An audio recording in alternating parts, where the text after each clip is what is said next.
Pai do Senhor, meus irmãos, louvado seja o Senhor Deus Todo-Poderoso. Os irmãos podem se assentar na presença de Deus. Cumprimento também você que está no seu lar, juntos conosco nesta noite, oferecendo culto ao Deus Todo-Poderoso, Criador dos céus e da terra. Somente a Ele a honra, a glória e o louvor para sempre. Aleluia. Quero agradecer àqueles que oraram por nós, no momento que fomos viajar, fomos em paz, voltamos em paz. Sentimos também saudade dos irmãos. E ali na cidade onde estamos, tivemos também a oportunidade de visitar uma igreja, ali na cidade da minha esposa. E fomos abençoados pela presença de Deus também naquele lugar. No momento em que fomos muito bem recebidos, de comunhão, a presença de Deus. E é claro, tem um passeio, tem os familiares nos eventos, mas o que marca também é ver o povo de Deus aí também no interior do Nordeste. Que bênção tremenda, palavra, louvor, Deus salvando vidas. Isso é gratificante para as nossas vidas. E eu tenho um problema com o joelho há muito tempo, alguns irmãos acho que sabem, e agora ele atacou muito forte, está difícil. Nessa semana que eu retornei de férias, eu não pude ir atrás ainda, porque eu estou fazendo um novo tratamento de pele, de orientação médica, e tive que ir atrás de um procedimento que eu tive que fazer nessa semana. Mas Deus sabe todas as coisas. Nós moramos no prédio do elevador, são 4 mãos de escada. Então, eu tentado poupar descer, e achei que não iria ao fórum hoje, mas de manhã tive a libertador, pude vir e estar com os irmãos, nesse momento de aprendizado da palavra do Senhor. Foi uma bênção para as nossas vidas. Alguns eu digo, vou entrar no Mercado Livre e comprar um joelho novo lá, mas diante de Deus, isso não me aflige muito, porque esse nosso corpo é perecido mesmo. A nossa esperança é que estaremos um dia na glória com o Senhor. Toda fadiga, toda dor, toda angústia, todo sofrimento por aqueles que um pouquinho mais oramos passará e estaremos com o Senhor. Amém, meus irmãos? Louvado seja o nosso Deus. Essa noite eu quero falar um pouco com os irmãos, nesses dias difíceis, sobre a esperança. A esperança para os justos. Amém? Nós vamos compartilhar um texto na palavra do Senhor no livro de Jó. E é claro, estaremos também compartilhando outros versículos. E Jó, no capítulo 14, versículo 7 ao versículo 9. É a passagem onde estaremos compartilhando, para depois estarmos vendo outros versículos dentro da palavra do Senhor, falando de uma esperança, não de uma vã esperança, mas de uma esperança em Deus, como foi cantado aqui nesta noite. Amém? Mesmo assentados, mas com reverência à palavra de Deus. Diz assim o texto sagrado: porque há esperança para a árvore, pois mesmo cortada, ainda se renovará, e não cessarão os seus rebentos. Se envelhecer na terra a sua raiz, e no chão morrer o seu tronco, ao cheiro das águas brotará, e dará ramos como planta nova. Amém, meus irmãos? Até aí. E nós conhecemos o livro de Jó. O livro de Jó começa com Deus testemunhando deste homem, dizendo que ele é um homem íntegro, reto, temente a Deus, que se desviava do mal. Esse é o testemunho de Deus a respeito de Jó. E no livro de Ezequiel, ele é citado como justo, junto com o patriarca Noé e com o profeta Daniel. No Novo Testamento, a carta de Tiago, ele é tido como exemplo de paciência, no capítulo 5, versículo 11, como exemplo de paciência em meio ao sofrimento, em meio às aflições. E nós conhecemos a história de Jó. Ele perdeu os seus bens, tinha muitas riquezas, E isso pode ser recuperado. Nós sabemos que os bens materiais eles podem ser recuperados desde que se tenha saúde para buscar isso novamente. Não era o caso dele. Ele estava enfermo, possivelmente também de lepra, tumores malignos, diz no capítulo 2, versículo 7 de Jó, desde a planta do pé até o alto da cabeça. Então, possivelmente infecções, pele quebradiça em deterioração, emagrecimento extremo, febre, sintomas depressivos por tristeza, choro, insônia, não tem como dormir, com dores da planta do pé até a cabeça. O sono, neste momento, seria até um alívio para uma pessoa no estado em que ele se encontrou. Perda de visão, apodrecimento dos dentes, aparência batida, totalmente desfigurado, irreconhecível. Ele é um dos exemplos de pessoas mais sofridas em tribulação da palavra do Senhor. Mas nós podemos ver muitos servos de Deus que passaram também por enfermidades, perseguições e até mesmo a morte física em meio à perseguição e às tribulações. E nós podemos constatar duas coisas. A certeza de que testemunharam ser filhos de Deus é uma delas. E a outra é para a nossa reflexão. Porque muitas vezes achamos difícil a caminhada do Evangelho do Senhor. Muitas vezes, por bem menos, nós deixamos de honrar o nome de Deus.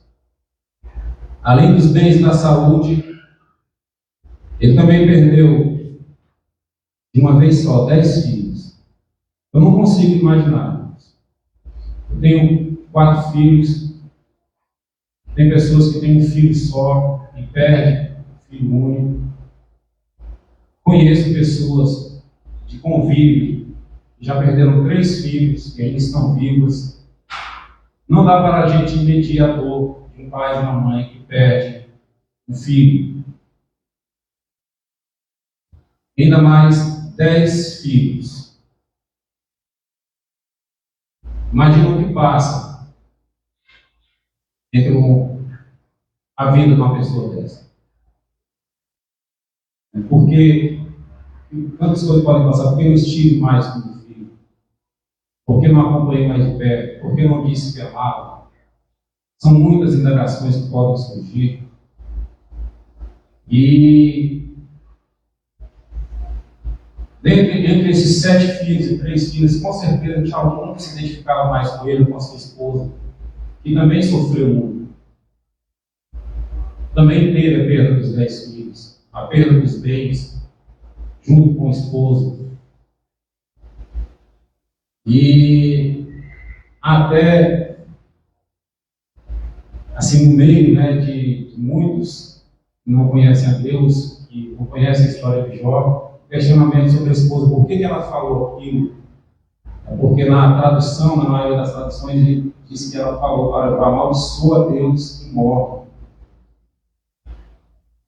Quando diz que numa tradução literal, ela pode ter usado de ironia, dizendo abençoa Deus e morre, porque não queria falar maldição. Mas nas traduções trouxeram como amaldiçoa Deus e morre. Ou bendiga a Deus, mas faz uma última oração e morre, Jó, porque eu não aguento mais viver assim.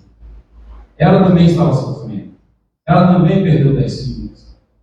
E estava vendo o marido nesse estado, úlceras da ponta do pé à cabeça, e mantendo a integridade diante do Senhor. Talvez pela forma como ele falou com ela, você fala com uma pessoa sem juízo. Porque se recebemos de Deus o bem, temos que saber receber também o mal.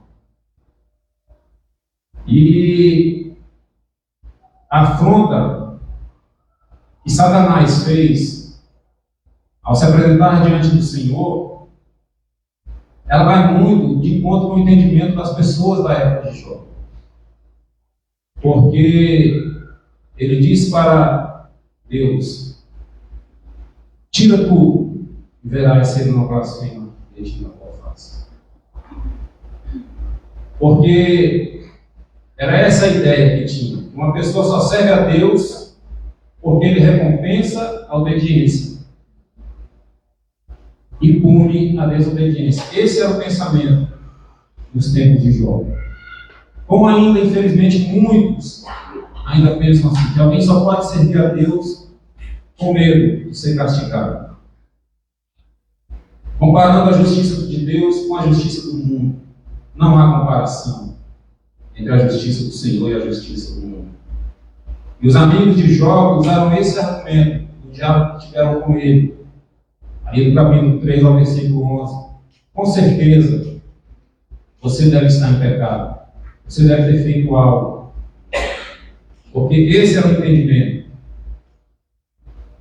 E tem um comentário na Bíblia de Estudo que eu acho interessante, uma Bíblia de Estudo que eu uso muito, que Deus diz que Deus redime, liberta ou salva em meio ao sofrimento e até mesmo por medo. Nós vamos ver isso no desenrolar da história vivida por Jó. E vemos isso dentro da palavra de Deus. Deus redime, Deus salva em meio ao caos, ou até mesmo por meio dele. Romanos capítulo 5 diz que por um homem veio o pecado ao mundo. A raça humana, o ser humano, ele foi condenado por causa do pecado que veio ao mundo por meio de um homem. Mas mesmo capítulo 5 de Romanos diz que por um homem santo, que se fez homem, filho de Deus, Jesus Cristo, veio a salvação do mundo. A palavra de Deus é tremenda. No Evangelho de João, nós temos um exemplo muito conhecido daquele homem, no capítulo 9, narrado no Evangelho, segundo escreveu o apóstolo João, de um homem afligido por uma cegueira de nascença. E questionam a Jesus por que aquele homem padecia aquilo. E o Senhor Jesus diz: nem ele, nem seus pais pecaram, mas foi assim para que se manifestassem nele as obras de Deus. Ele seria curado, manifestando ali o poder e a glória de Deus. Deus, ele age. Então, ele redime, ele liberta, independente da situação, no meio da aflição. E a palavra de Deus diz que Jó não blasfemou contra Deus, como Satanás disse que ele faria, caso fosse afligido, lá no capítulo 1, versículo 11. Ele pode ter pecado nos seus questionamentos, reclamações que fez, porque não entendia, como eu falei, no tempo dele, tinha-se esse entendimento. Ele é um homem temente a Deus? Era. Mas aqui Deus estava também, além de mostrar que Deus não precisa de provar, mas de mostrar que tem pessoas que servem a Ele por amor, Deus estava se dando a conhecer a Jó. Ele pode ter falhado, porque ele fez aproximadamente uns 20 questionamentos. Os irmãos acompanham depois lá no capítulo 3, no capítulo 6. Um deles: por que não morria ao nascer, ao sair do ventre? Este foi um dos questionamentos. Por que se dá a luz ao miserável? Não tenho paz, nem tranquilidade, nem descanso, somente inquietação. Nesse diálogo que ele teve ali com os amigos que foram se compadecer com ele. Porque as flechas do Todo-Poderoso estão em mim. Quantas culpas e pecados tenho eu? No capítulo 13 e no capítulo 19, todos me deixaram. Então, Esse capítulo 14 que nós lemos, do versículo 5 ao versículo 7, certamente há esperança para a árvore que ainda que for cortada, voltará a ser renovada ao cheiro das águas. Este cenário do capítulo 14 traz, na falta ali do entendimento de Jó, essas palavras, um cenário de sofrimento, porque ele entendia isso, que até para a árvore havia esperança de renovo, mas para ele não. Essa era a realidade dele naquele momento. Até para a árvore, a esperança. Porque ao cheiro das águas renovará.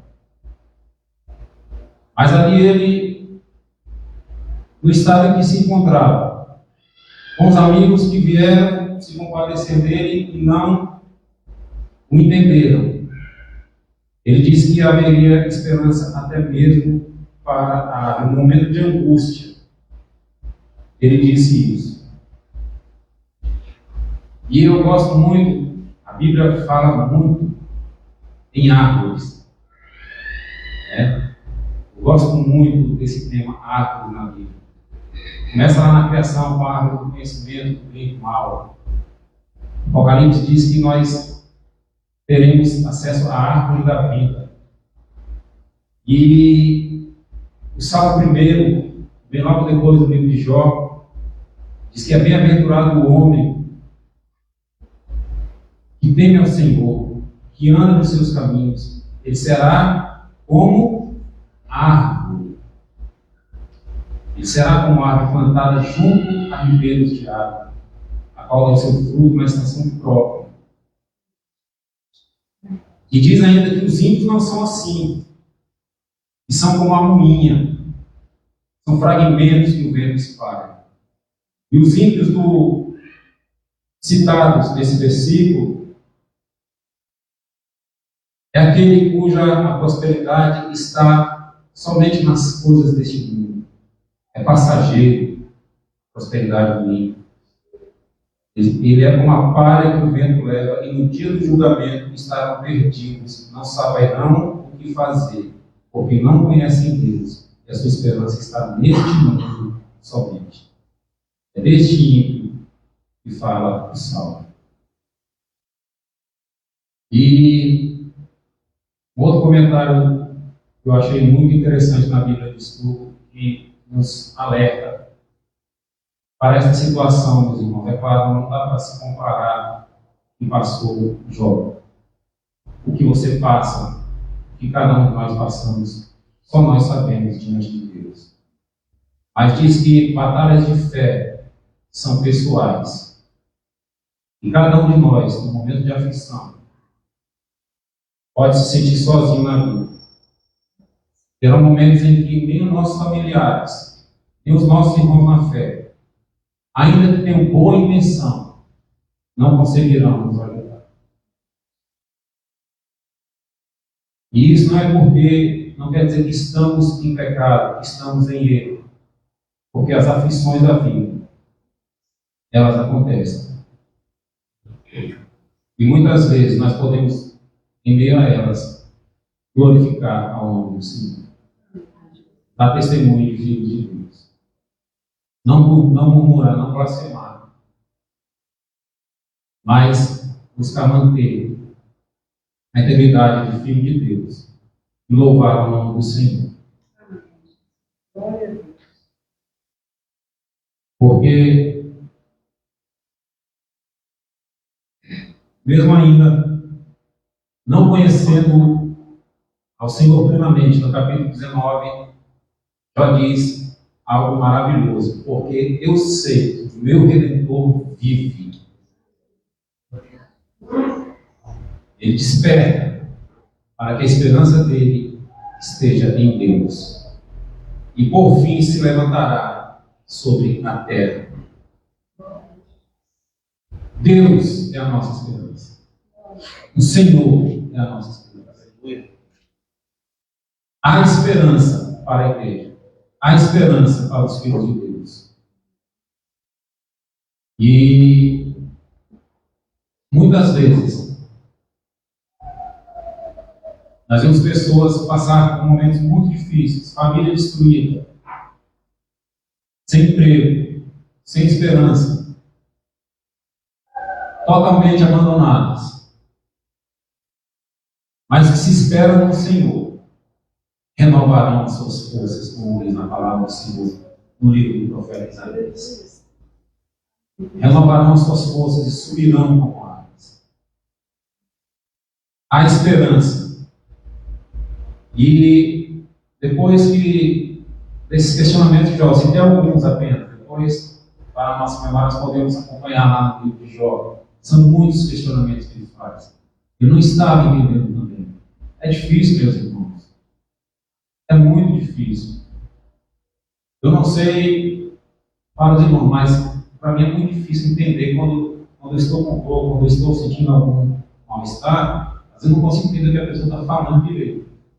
Imagina uma pessoa perder todos os bens, perder os filhos, enfermidade, da planta do pé ao alto da cabeça, e esses questionamentos virem, seria algo até mesmo natural da nossa natureza pecaminosa que somos, falhos que somos. Assim como era Jó, o filho de Deus, falho por seu estado, sua natureza pecaminosa, mas em momento algum ele blasfemou contra o Senhor. Ele aceitou tudo que ele precisava passar, tudo que ele tinha que passar, ele aceitou. Assim como lá no Novo Testamento, quando o apóstolo Paulo diz: tudo posso naquilo que me fortalece. E esse tudo é tudo mesmo. É desde quando está tudo bem, até desde quando nada está bem. Não há uma luz do futuro, não há uma esperança pelos olhos humanos, pela lente deste mundo. Mas tudo o apóstolo Paulo podia em Jesus Cristo, o Salvador. E depois que Deus fala com Jó, Deus não responde aos questionamentos de Jó. Interessante, né? Ele não responde. Por que não fui um abortivo? Por que não morri no dia que nasci? Deus não responde nada disso para ele. Onde estava você? Que autoridade você tem para falar essas coisas? Estou colocando aqui um pouco as minhas palavras, mas os irmãos podem acompanhar no capítulo 38 ao 41.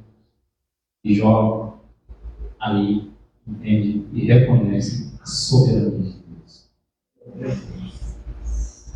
Tem muita gente que acha que Deus tem que responder, tem que dar resposta para a gente tudo. Se Ele quiser, se aprover a Ele, Ele é o Deus Todo-Poderoso. Ele sabe todas as coisas. E depois que Deus fala com Jó no meio do redemoinho, nós conhecemos a passagem do capítulo 42, ele disse que conhecia a Deus de ouvir. Ele temia a Deus, porque entre a família dele, ele conhecia a história do povo de Deus. Mas, agora, os olhos dele contemplavam o Senhor. Foram abertos os olhos de Jó para a soberania de Deus. Ele diz: por isso me arrependo no pó e na cinza, agora espiritualmente, não somente da forma física, como ele fez no momento em que veio todo aquele caos sobre a vida dele. E nós, como Igreja do Senhor, temos que reconhecer a soberania de Deus. Nós não podemos viver como as pessoas do tempo de Jó, que achavam que ser obediente a Deus é sinal de que tudo vai dar certo na nossa vida. O Senhor não prometeu isso para ninguém.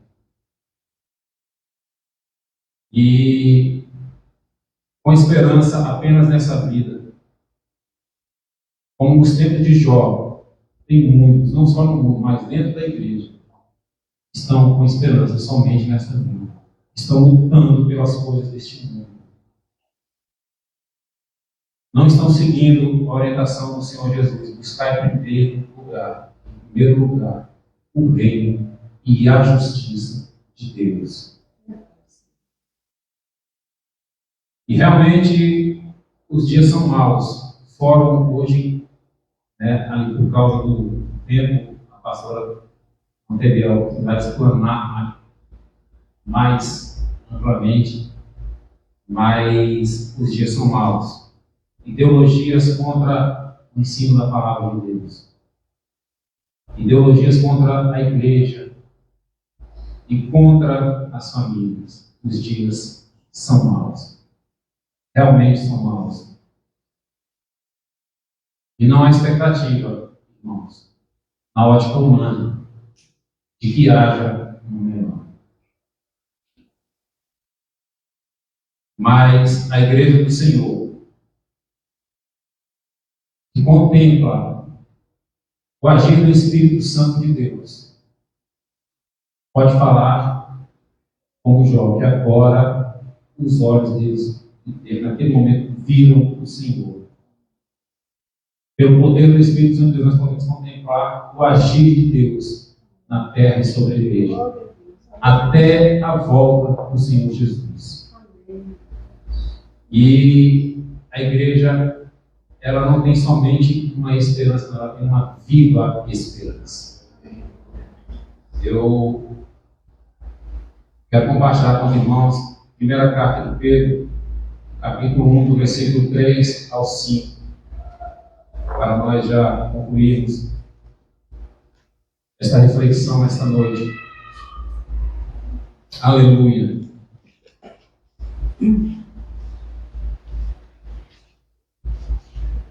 E possamos, e a intenção do mundo, irmãos, deste mundo que caminha sem Deus, é realmente isso, Deus. Nós busquemos as coisas do mundo em detrimento do reino de Deus, achando que está tudo bem, mas com esperança somente neste mundo. E ainda que haja tribulações, a igreja tem uma viva esperança.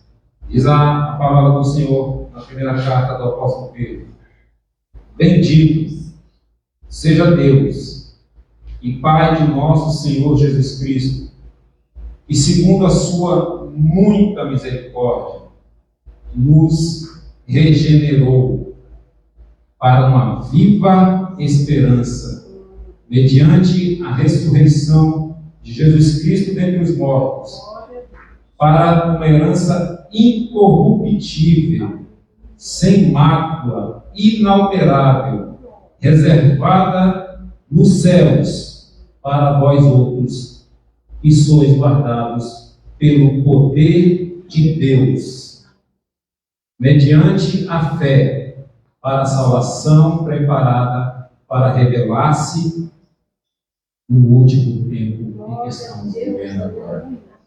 Amém, meus irmãos? Que nos regenerou pela viva esperança da ressurreição de Jesus Cristo. Pela ressurreição de Jesus Cristo, nós temos essa viva esperança em Deus, de que ainda que este mundo caminhe de mal a pior, sem querer ser pessimista, porque não andam segundo os rudimentos da palavra de Deus, os ensinos do princípio da palavra do Senhor, caminham contra a igreja, mas há uma esperança viva para os filhos de Deus, há esperança para o justo, há esperança para a igreja do Senhor na terra. Amém, meus irmãos? Deixa essa palavra de meditação para a igreja. Louvo a Deus por esta igreja, onde, junto com os irmãos, temos tido a oportunidade, eu e minha família, de conhecermos a este Deus verdadeiro. E mesmo quando tudo parece não estar indo bem, na ótica do mundo, a nossa esperança é o Senhor, vem do Senhor. Amém, meus irmãos?